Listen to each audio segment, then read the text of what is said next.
এই গোটা পৃথিবীর কোনো কিছু না জানলে, কিছু না চিনলেও আমি একটা মানুষকে চিনি, নীলা।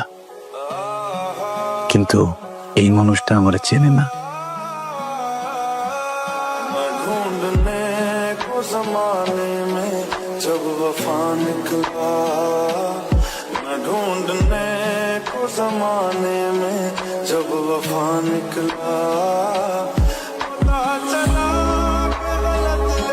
এই দেখ দেখ, আমাদের কলেজের গ্রুপে কে যেন তোর ভিডিও ভাইরাল করে দিছে। দেখি কার গ্রুপ? সেদিনের ভিডিও ওই যে আমরা করলাম মাঠে। আসলে তো ওটাই তো। কে করছে এই কাজ? আইডি দেখি। একদম ভাইরাল হয়ে গেছে। আচ্ছা ওই যে আমার ডাকে থাকতো। আপনাকে কোথায় যেন দেখেছে, কোথায় বলেন তো? এখানে ভালোবাসা বিক্রি হয়। ও হ্যাঁ, কাল দেখা করতে পারবেন? কি কথা বলো না কেন, চুপ করে আছো কেন? নতুন বউ নাকি তুমি? ও আচ্ছা, বুঝতে পেরেছি। আমার দিকে তাকালে যদি প্রেম হয়ে যায় সেজন্য তাকাচ্ছ না।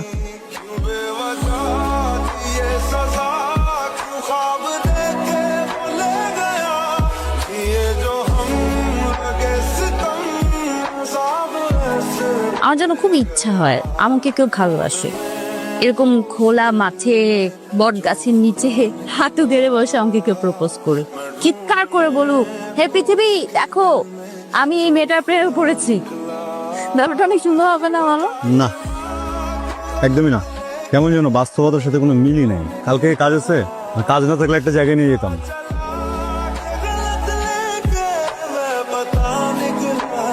এত সুন্দর একটা জায়গা, এর আগে কেন আনো না আমাকে? একটা গল্প বলবো? বলো। এই যে দুই রকমের ফুল, একটা সাদা আর একটা রঙিন। রঙিন ফুলের কিন্তু তেমন কোনো গন্ধ নেই, সাদা ফুলের তীব্র সুগন্ধ। কেন? কেমন? সমতা, যেন বৈষম্য না হয়। কার সাথে বসে আছেন? কে তুমি? আমি কি তোমাকে চিনি? আমি মানুষ। আচ্ছা, চাঁদের আলো খেলে কি পেট ভরে? আমারও জানা নেই, যেটা জানি মন ভরে। উঠি। এইটা থাকি। হ্যালো, হ্যালো, কি করছো? কিছুই না। তুমি একটা আরাম জানো? কালকে একটু সময় হবে? হবে।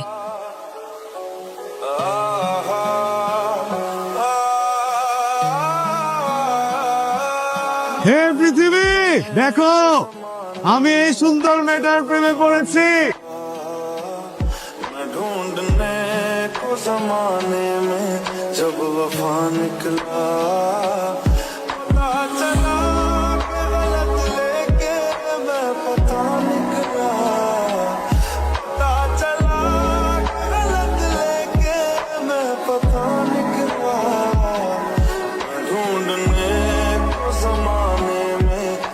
হ্যালো, হ্যালো, বাবা আজকে আমাকে নিতে আসছে। মানে? মানে আমার বাবার সাথে চলে যেতে হবে আগামীকাল। শোনো, তুমি চিন্তা করো না, আমি বাবার সাথে কথা বলবো, আমাদের ব্যাপারটা নিয়ে কথা বলবো। তারপর যখন তোমাকে বলবো তুমি চলে এসো, আমাদের বিয়ের ব্যাপার নিয়ে কথা বলবো না? মাঝে যদি তোমার বড় ভাই চলে আসে তাহলে ব্যাপারটা আরো ভালো হবে। কেমন হয়েছে চা? ভালো হয়েছে। বাবা, তোমার সাথে একটু কথা ছিল। বল না। আমি একটা ছেলেকে পছন্দ করি, ছেলেটা আমাকে খুব পছন্দ করে। বাবা শুনো না প্লিজ, তুমি একটাবার ছেলেটার সাথে মিট করো, একটাবার ওর সাথে দেখা করো, কথা বলো। ঠিক আছে, ওকে আসতে বলো। আমি তোমাদের জন্য নাস্তা রেডি করতে যাচ্ছি, তোমরা দুজন কথা বলো। বাবা কি করে? বাবা নাই। মা? আসলে বাবা মা কেউই নাই, জন্মের পর থেকে কখনো দেখিনি। আপন বলতে একজন বড় হয়ে গেছেন। বাবা মা আছেন নাকি মারা গিয়েছে বিষয়টা ঠিক ক্লিয়ার না। বুদ্ধি হওয়ার পর থেকে কখনো আমার বাবা মারে দেখি নাই। জানি না ওনারা বাইচে আছেন কিনা। তো জানি জন্মের পর পর আমাদের ফালাতে চলে গেছেন।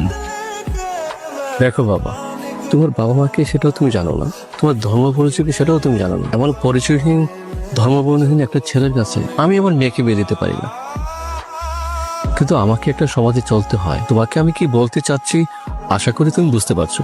দেখো বাবা, আমি আমার মেয়ের বিয়ে ঠিক করছি লন্ডনের পাত্রর সাথে। এনিওয়ে, নাস্তা করে যাও। প্লিজ তুমি আমাকে ভুল বুঝো না রাতুল। জামা তুই একটু রেডি হয়ে আয়, তোর নীল শাড়িটা পরে আয়। কেন? তোকে পাত্রপক্ষ দেখতে আসতেছে। এখন কি অবস্থা? ওই তো আমাকেও চিনতে পারছে না। আপনি তো জানেন যে ছোটবেলা থেকে ওর ব্রেনে একটা সমস্যা ছিল।